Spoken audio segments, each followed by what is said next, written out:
Και κύριοι, πως μπορείτε να μας βλέπετε διαδικτυακά στην ηλεκτρονική διεύθυνση www.tvpavla10.gr.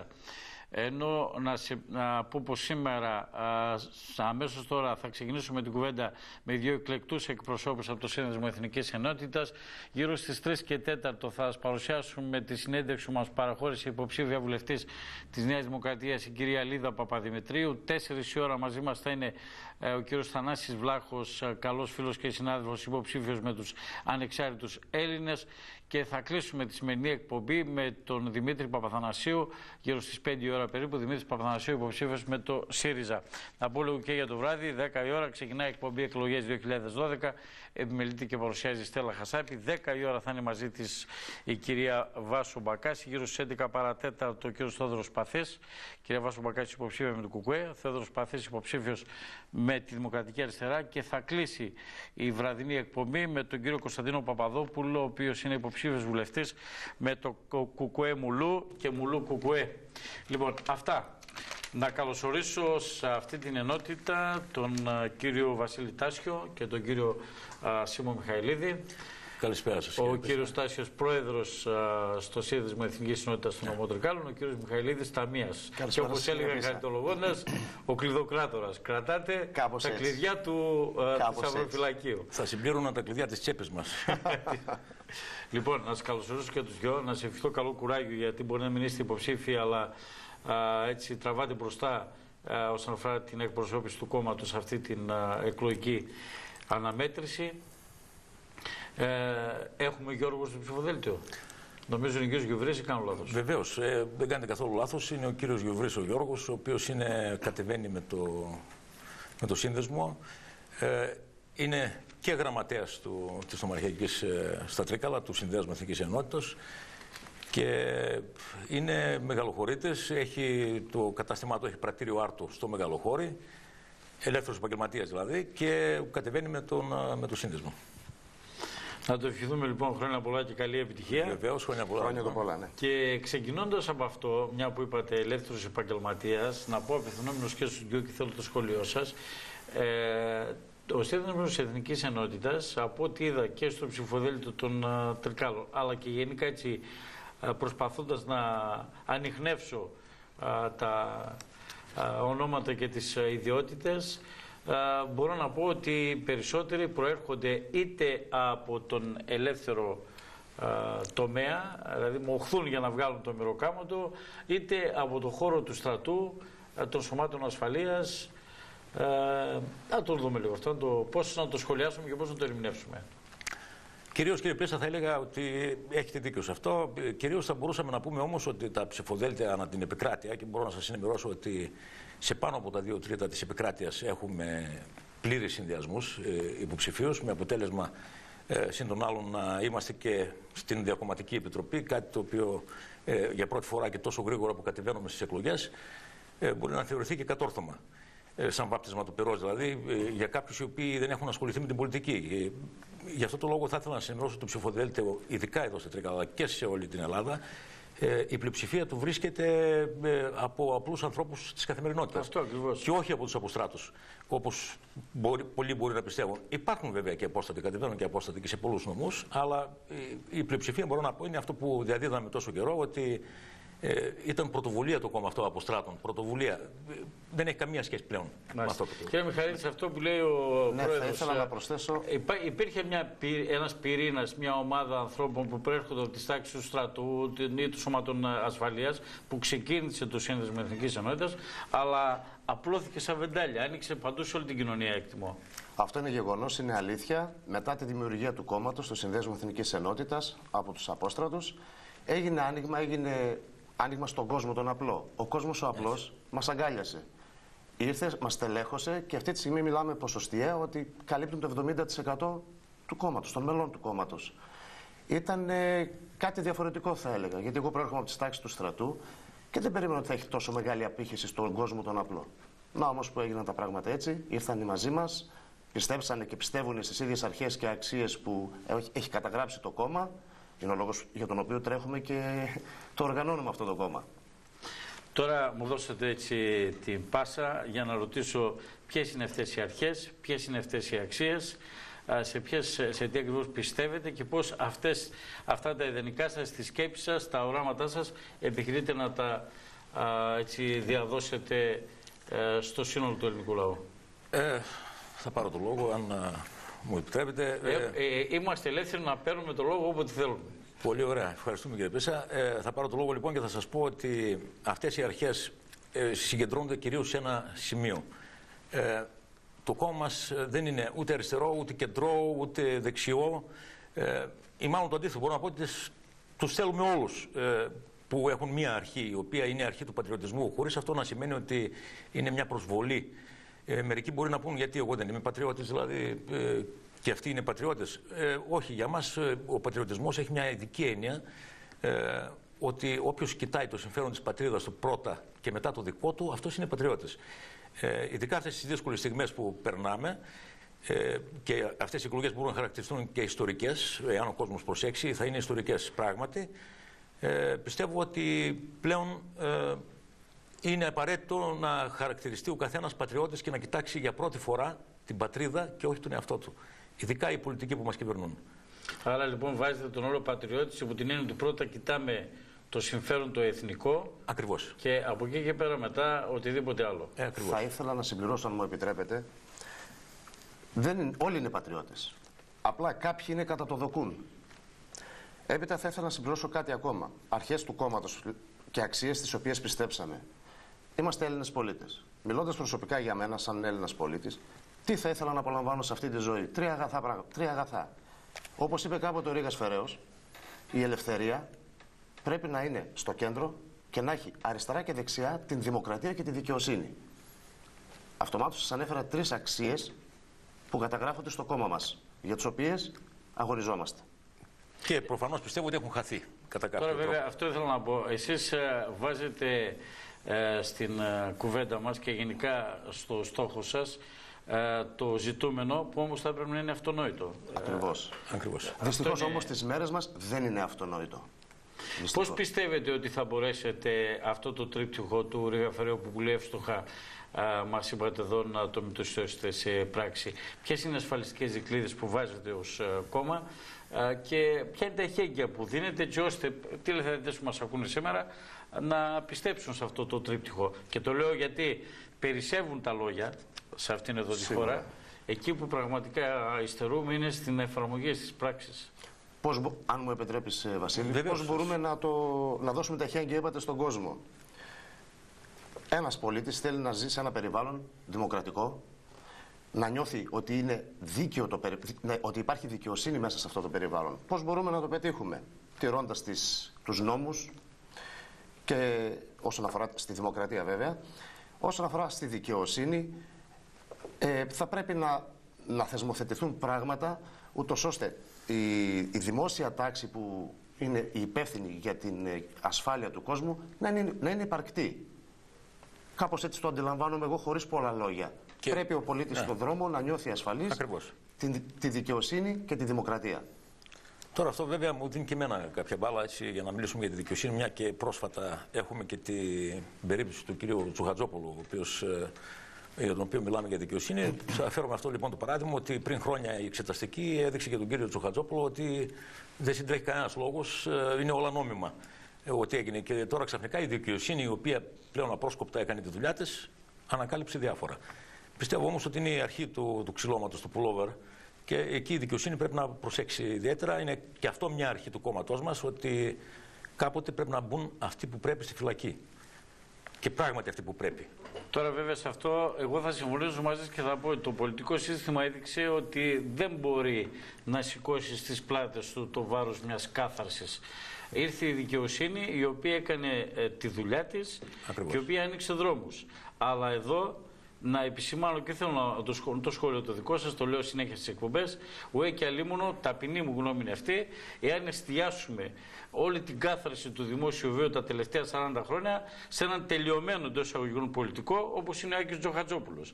Δηλαδή θέλω να πω απλά, ουέ και αλίμονο να πιστέψουμε ότι είναι ο μοναδικός ή ότι σε αυτόν θα πρέπει να σταματήσει η όλη επιχείρηση κάθαρσης του δημόσιου βίου. Και βέβαια ακόμα περιμένουμε να μας απαντήσουν αυτοί οι οποίοι συμμετείχαν από όποιο πόστο στις εξεταστικές επιτροπές, πώς τον απέδωσαν άσπυλο, άμμο και αμόλυντο τον Άκη Τζοχατζόπουλο. Και δική μου απορία, και πιστεύω των περισσότερων Ελλήνων είναι.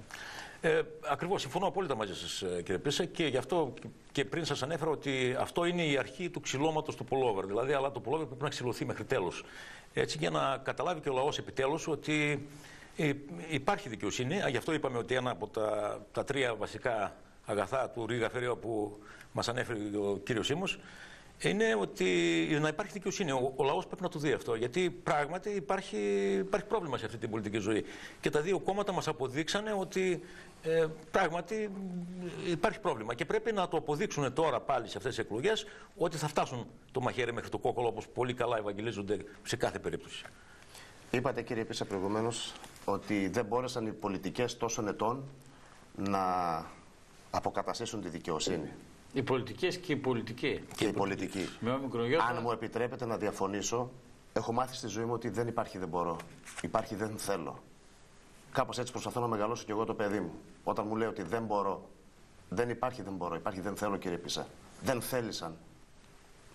Για διάφορους λόγους. Για διάφορους λόγους. Βέβαια, μια που προέρχεστε και οι δυο από τις τάξεις του στρατού. Να πω ότι... Από την αεροπορία, εγώ, κύριε Πίσα. Εντάξει, ναι. Από τις ένοπλες δυνάμεις. Να το πω σωστά. Ναι, εδώ πρέπει να πούμε ότι όταν παίρνετε μια απόφαση, μένω λίγο στο θέμα του κ. Τζοχατζόπουλου και να το κλείσω. Όταν παίρνετε μια απόφαση για την αγορά οπλικών συστημάτων, είτε μικρή είτε μεγάλη, κάποιοι υπογράφουν. Υπάρχει ένα ΚΙΣΕΑ, υπάρχουν υπουργοί, πρωθυπουργός, αλλά και ανώτατη στρατιωτική ηγεσία, η οποία εισηγείται, δηλαδή δεν μπορεί να πάει να πάρει ένας υπουργός ένα υποβρύχιο αν κάποιοι δεν το εισηγηθούν ότι το χρειαζόμαστε. Ακριβώς. Νομίζω. Ακριβώς. Άρα λοιπόν εδώ θα πρέπει κάποια στιγμή να δώσουν πιστικές απαντήσεις όλοι αυτοί οι οποίοι έχουν βάλει ελαφρά την καρδία τις υπογραφές τους για να αγοραστούν διαχρονικά. Και δεν αναφέρουμε, παραλαμβάνω, μόνο στον Άκη Τζοχατζόπουλο. Διαχρονικά έχουν γίνει τεράστιες αγορές. Να δουν όλες αυτές οι αγορές ήταν αμέμητο ηθικής. Γιατί αυτό πιστεύαμε και μέχρι πριν από λίγο καιρό για όλους. Αλλά να που ήρθε εδώ η περίπτωση του Τζοχατζόπουλου και μιλάμε για ένα τρελό χορό εκατομμυρίων. Δεκάδες, εκατοντάδες εκατομμύρια. Κοιτάξτε, κύριε Πίσα, αν επιτρέπετε. Ναι. Σε μια αγορά οπλικού συστήματος, αν και είμαι κατώτερος αξιωματικός, δεν ξέρω τι γίνεται εκεί μέσα στο ΚΙΣΕΑ, υποψιάζομαι όμως ότι μετά την μελέτη, τη διερεύνηση αγοράς και την εισήγηση για το ποιο οπλικό σύστημα θα έρθει στην Ελλάδα, οι τελευταίες υπογραφές και τελικές αποφάσεις δεν είναι στο δικό μας επίπεδο. Βέβαια. Έτσι, είναι σε ανώτατο επίπεδο. Σε ανώτατο επίπεδο. Πολιτικό θα έλεγα. Γιατί αν δείτε και τη σύνθεση του ΚΙΣΕΑ, το είπατε μόνο σας προηγουμένως. Πρωθυπουργός, Υπουργός Άμυνας, στο τέλος είναι κάποιος ανώτατος αξιωματικός. Εδώ όμως θα συμφωνήσω απόλυτα και θα πω και το εξής, ότι σε κάθε ΚΙΣΕΑ είναι ο αρχηγός ΓΕΘΑ, ο αρχηγός των ενόπλων δυνάμεων. Μόνο που τα δύο τελευταία χρόνια το ΠΑΣΟΚ αφαίρεσε αυτή την ιδιότητα και το ΚΙΣΕΑ δεν είχε αρχηγό ΓΕΘΑ. Πλέον υπήρχαν μόνο οι πολιτικοί οι οποίοι στη σύνθεσή του. Ήρθε λοιπόν τώρα ο κύριος Αβραμόπουλος προς τιμή του, παρόλο που πλέον έχουμε διαφορετικές πολιτικές πεποιθήσεις, και επανέφερε αυτή τη διαφορά. Τα οπλικά συστήματα, κύριε Πίσα, επειδή εγώ έχω και ασχολούμαι επί 30 χρόνια με τον ΝΑΤΟ, έχω γυρίσει όλο τον κόσμο, έχω καθίσει πολλά τραπέζια, τα οπλικά συστήματα είναι πανάκριβα, αξιολογούνται κατάλληλα, η στρατιωτική ηγεσία πράγματι τα αξιολογεί κατάλληλα, γιατί είναι οι μόνοι που γνωρίζουν τι ακριβώς χρειαζόμαστε. Το θέμα είναι η πολιτική ηγεσία από εκεί και πέρα, όταν υπογράφει και όταν πέφτουν οι μίζες, να το πούμε έτσι απλά και ξεκάθαρα στον κόσμο. Βέβαια. Τι ακριβώς κάνει. Τρελός χώρος εκατομμυρίων. Εκεί λοιπόν έχει γίνει πράγματι τρελός. Δεν είναι μόνο τώρα τα βαταρισμένα υποβρύχια και.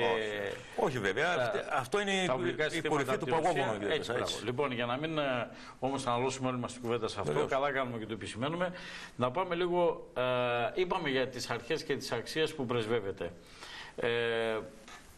Υπάρχει μεγάλη ανταπόκριση από τον κόσμο και αυτό φάνηκε από το γεγονός ότι ανοίξατε μετά την ίδρυση του κόμματός σας τη βεντάλια και μπήκαν μέσα άτομα από όλους τους χώρους από όλες τις κοινωνικές ομάδες, στους επαγγελματικούς χώρους, και αυτό είναι προς τιμήν σας. Κύλησε πολύ νερό, θα έλεγα, στο αυλάκι από τη μέρα της είδησης μέχρι και σήμερα. Σήμερα, μετά από τόσο καιρό, σε ποιο σημείο βρίσκεστε από πλευράς αποδοχής, δικαίωσης των προσπαθειών, νέων αγώνων, θα έλεγα? Γιατί φαντάζομαι ότι δεν ολοκληρώνεται η πια παρουσία σας τη μέρα των εκλογών. Εδώ θα είστε και μετά. Σωστά. Εκεί λοιπόν να πω ότι βρισκόμαστε σε πάρα πολύ καλό σημείο. Ο κόσμος, παρόλο που δεν έχουμε τα κατάλληλα μέσα, κυρίως οικονομικά, επειδή δεν έχουμε τα χρήματα που έχουν τα κόμματα, που παίρνουν τόσες μεγάλες επιδοτήσεις από τη Βουλή, η οποία δεν είναι κάθε μέρα. Άλλο ανέκδοτο αυτό. Εμείς προσπαθούμε να βάλουμε το χέρι στην τσέπη και να κάνουμε ό,τι μπορούμε από αυτή την πλευρά. Παρ' όλα αυτά, έχουμε φτάσει σε ένα σημείο πάρα πολύ καλό. Μας ξέρει ο κόσμος. Κατεβαίνουμε για να δοκιμάσουμε τις δυνάμεις μας και το καταφέρνουμε. Χαρακτηριστικά σας είπα και θα σας ξαναπώ ότι έχουμε στα 2/3 της επικράτειας και παραπάνω κατεβάσει full συνδυασμούς, και πιστεύω ότι ο κόσμος, και αφού βάλουμε και εμείς τις δικές μας δυνάμεις, πιστεύω ο κόσμος θα μας δώσει αυτό που θα μάθει από εμάς, γιατί είναι θέμα και να μας μάθει ο κόσμος, και αυτό κάνουμε, αυτό κυνηγάμε, τρέχουμε από εδώ και από εκεί με ό,τι μικρά φυλάδια έχουμε, ό,τι οικονομικές δυνατότητες έχουμε, και προσπαθούμε να ενημερώσουμε τον κόσμο. Πιστεύω ότι ο κόσμος θα μας μάθει, αν δεν μας έχει μάθει ήδη, και θα μας αναγνωρίσει αυτά που πιστεύουμε εμείς. Κάνοντας χρήση της ιδιότητας που έχω στην Ομαρχιακή Επιτροπή του Ταμεία, ναι. Παρότι είναι μικρά τα μεγέθη, είναι δύσκολο. Πρέπει να είσαι προσεκτικός πάντα. Κάνοντας λοιπόν χρήση αυτής της ιδιότητάς μου, θα σας έλεγα ότι είναι συγκινητική η κίνηση των απλών ανθρώπων που είναι εγγεγραμμένα μέλη στο κόμμα μας. Θεωρούν πλέον ότι κάθε μήνας που περνάει, λένε να μην ξεχάσω να πληρώσω το σύνδεσμο. Όλα είναι εκ των ενόντων, κύριε Πίσα, από την τσέπη μας. Η ύπαρξή μας στα Τρίκαλα οφείλεται στα μέλη, τα οποία με συγκινητική προσπάθεια στις δύσκολες μέρες που ζούμε έρχονται από μόνοι τους, ούτε καν θα τους τηλεφωνήσουμε, και σας μιλώ ειλικρινά, κύριε Πίσα, και μου δίνουν τα 5 ευρώ, τα 10. Είναι μια κίνηση η οποία, αν μη τι άλλο, έχει και δημιουργεί ηθική ικανοποίηση στους προτεργάτες αυτής της ιστορίας, γιατί δεν είναι συμβολικό το ποσό και η ενίσχυση. Είναι όμως πολύ σημαντικό, κύριε Πίσα, για μας, για την ύπαρξή μας. Εμείς δεν έχουμε άλλες βοήθειες. Έχουμε τον κόσμο, τα μέλη, τους φίλους μας. Τώρα σε αυτό να σας πω κι εγώ και να ενημερώσω και τους τηλεθεατές, οφείλω να το κάνω κάθε μέρα από εδώ και πέρα. Και εμείς, κύριε Μιχαλίδη, κύριε Τάσιο, εκεί στηριζόμαστε. Στις δικές μας δυνάμεις και στους απλούς ανθρώπους. Η Διακομματική Επιτροπή που αναφέρεται προηγουμένως μοιράζει 6 εκατομμύρια ευρώ στα μεγάλα κεντρικά κανάλια πανελλαδικής εμβέλειας για το χρόνο που δίνουν στα κόμματα. Σε εμάς, στα περιφερειακά λοιπόν, ούτε 1 ευρώ. Ούτε 1 ευρώ. Αντίθετα, βέβαια, επαναλαμβάνω, 6 εκατομμύρια ευρώ ομόφωνα αποφάσισε η Επιτροπή, στην οποία συμμετέχουν κυρίως τα κόμματα που είναι στη Βουλή, 6 εκατομμύρια ευρώ να τους δώσει για το χρόνο που διαθέτουν. Για τα διαφημιστικά τους. Εδώ, κύριε Πίσα, θα πάρω κομπάλα από εσάς και θα σας πω λοιπόν ότι από τις 25 το κόμμα μας θα είναι και στο Ραδιοτηλεοπτικό Συμβούλιο, και μου δίνει την ευκαιρία να μιλήσω στα κεντρικά και να τους πω ότι αυτό είναι απαράδεκτο που λέτε πράγματι. Δηλαδή όλα να πηγαίνουν προς τα μεγάλα κανάλια, και τα περιφερειακά, τα οποία παίζουν, πιστεύω, και το μεγαλύτερο ρόλο από τα περιφερειακά κανάλια, γιατί ξέρουν τα τοπικά δρόμενα καλύτερα από το κάθε έναν. Θα μου κάνετε πάσα λοιπόν και θα ενημερώσω ότι στο Τηλεοπτικό Συμβούλιο ότι κάτι πρέπει να αναφερθεί και γι' αυτό. Ότι πρέπει να ακουστεί. Τώρα, ακριβώς. Πάμε λίγο. Από σήμερα ουσιαστικά ξεκίνησε η αντίστροφη μέτρηση. Πήγαμε στην τελική ευθεία. Άρα λοιπόν θα ήθελα λίγο να μου πείτε αν έχετε ένα συγκεκριμένο πλαίσιο δράσης για αυτές τις μέρες, και βέβαια θα ήθελα να αναφέρουμε ένα-ένα και όλα τα άτομα τα οποία συμμετέχουν, τα εκλεκτά άτομα που συμμετέχουν στο ψηφοδέλτιο του Συνδέσμου Εθνικής Ενότητας, με τις ιδιότητές τους, για να δώσουμε και εμείς την ευκαιρία στους τηλεθεατές να τους μάθουν πολύ περισσότερο. Αν μου επιτρέπεις, Βασίλη, να ξεκινήσω εγώ για το πρόγραμμα και μετά εσύ για τους υποψηφίους. Βεβαίως. Και πριν την έναρξη της προεκλογικής περίοδου, κύριε Πίσα, ο σύνδεσμος ήταν πάντα εν γρηγόρση. Ήταν έξω στον δρόμο. Περπατήσαμε. Πήγαμε στις λαϊκές αγορές. Πήγαμε σε καταστήματα. Ξεκινήσαμε από τους 3 μεγάλους καλλικρατικούς δήμους, όπως λέγονται χαρακτηριστικά. Από την Καλαμπάκα. Μιλήσαμε με ανθρώπους. Διανύμαμε φυλάδιο του κόμματος. Επισκεφτήκαμε την πύλη. Εκεί με τη βοήθεια ενός τοπικού ανθρώπου κάναμε καλύτερες ακόμα προσβάσεις. Μας δέχτηκε στο γραφείο του ο κύριος Κουφογάζος. Μας γνώρισε. Ρώτησε να μάθει ποιοι είμαστε, τι επιδιώκουμε σε αυτή την προεκλογική εκστρατεία. Αυτό έχουμε σκοπό να κάνουμε τώρα από εβδομάδα και στη Φαρκαδόνα. Να μιλήσουμε με τον κόσμο, τον κόσμο που είναι κάθε μέρα και παλεύει έξω στα μαγαζιά του. Και από εκεί και πέρα να στηρίξουμε και τους υποψηφίους, οι οποίοι είναι στο ψηφοδέλτιο του Συνδέσμου Εθνικής Ενότητας Τρικάλων, στις όποιες κινήσεις κάνει, στο όποιο πρόγραμμα θελήσουν. Αυτό. Εδώ τώρα θα ήθελα να ενημερώσω λοιπόν για τους υποψηφίους. Θα ξεκινήσουμε από θα σας τα πω αλφαβητικά λοιπόν, μια και... Αν μου επιτρέπετε, διεκδικείτε και μια πρωτιά, ίσως και πανελλαδικά θα έλεγα. Έχετε στο ψηφοδέλτιο ένα πολύ νέο άτομο σε ηλικία, από την ώρα που παίρνει το δικαίωμα του εκλέγεστε, νομίζω είναι από τα πιο νεαρά άτομα. Αναφέρομαι στην Ηλιάνα Στέφου. Στην Ηλιάνα Στέφου, πράγματι. Λοιπόν, θα αρχίσουμε από εκεί. Λοιπόν, η κυρία Ηλιάνα Στέφου είναι μια φρέσκια παρουσία, μπορούμε να πούμε, λοιπόν, στο σύνδεσμό μας. Είναι νέα, είναι 25 και κάτι. Δηλαδή, όσο ακριβώς προβλέπει ο νόμος. Ναι, γι' αυτό λέω, για να είναι και νόμιμη η υποψηφιότητά της.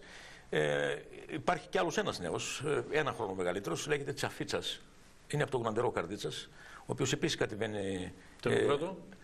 Απόστολος. Τσαφίτσας Απόστολος. Τσαφίτσας Απόστολος. Είπαμε Ηλιάνα Στέφου. Τσαφίτσας Απόστολος. Είναι ο Μιχόπουλος ο Στέριος, ο οποίος είναι φρέσκος απόστρατος, 33 χρονών, δηλαδή του στρατού, στα τεθροαγισμένα, ο οποίος επίσης από την Καλαμπάκα, από την περιοχή της Καλαμπάκας, ο οποίος επίσης κατεβαίνει με το ψηφοδέλτιό μας. Και γενικά έχουμε δηλαδή άτομα όλων των. Είναι η κυρία Καραΐσκου Φωτεινή, η οποία είναι μια απλή γυναίκα. Οικιακά, δηλαδή, να το πούμε απλά. Κάνει το πιο δύσκολο επάγγελμα. Ακριβώς. Έτσι είναι, το πιο δύσκολο επάγγελμα. Τα πράγματα. Ο κύριος Γιουβρής, ο οποίος ούτως ή άλλως ήταν μέσα στην επιτροπή μας, είναι και αυτός μέσα στον κόσμο, είναι ελεύθερος επαγγελματίας, όπως είπαμε, ξέρει τι γίνεται ακριβώς και έτσι κλείνουμε αυτή την πεντάδα.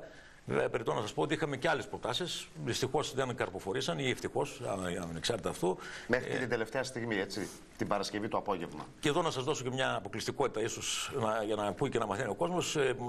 Από κεντρικά μας πλησιάσαν διάφορα κόμματα για να συνεργαστούμε.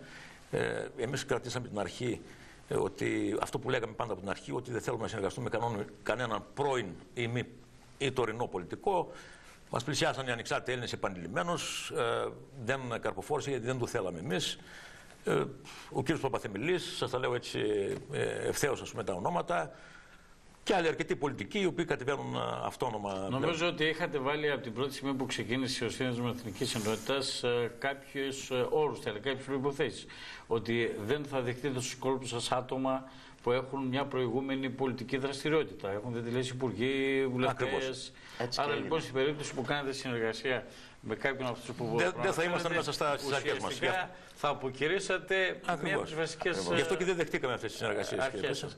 Βέβαια, αυτό θα μπορούσε κάποιος να το θεωρήσει ότι είναι λίγο υπερβατικό ή ότι και δείχναν και έναν εγωισμό από τη μεριά σας. Ίσως και μια απομόνωση, ίσως, ναι. Είναι ότι εσείς δεν θέλετε να έχετε σχέσεις με ανθρώπους που είχαν μια διαδρομή. Δεν σημαίνει όμως ότι όλοι όσοι διετέλεσαν υπουργοί, βουλευτές ή είχαν κρατική θέση ότι σών και καλά δεν είχαν μια λαμπρή διαδρομή. Δεν θα τα ισοπεδώσουμε όλα, όχι, συμφωνώ. Άρα λοιπόν αυτός θα έλεγα, ο περιορισμός από πού προέρχεται, από πού ξεκινάει και τον βάλατε?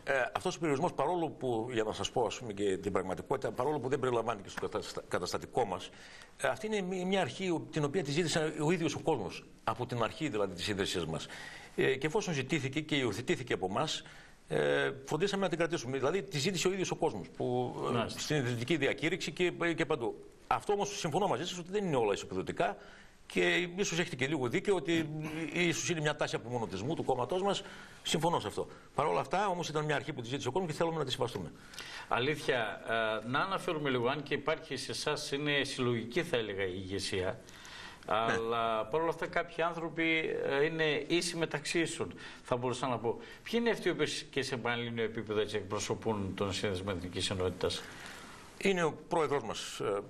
Βασικά ο κύριος Αλικάκος, και επί ευκαιρία να σας πω λοιπόν, και αν θέλετε να το καλύψετε, είναι την Τετάρτη, έχουμε την προεκλογική μας συγκέντρωση της Θεσσαλίας, θα κατέβει δηλαδή την Τετάρτη στη Λάρισα, στις 8.30 το βράδυ.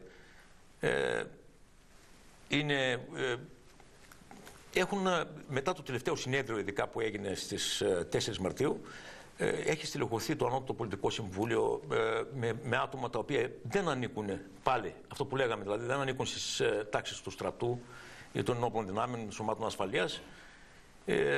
Είναι ο κύριος Γερούλης αντιπρόεδρος, βέβαια είναι απόστατος της αεροπορίας. Είναι ο κύριος...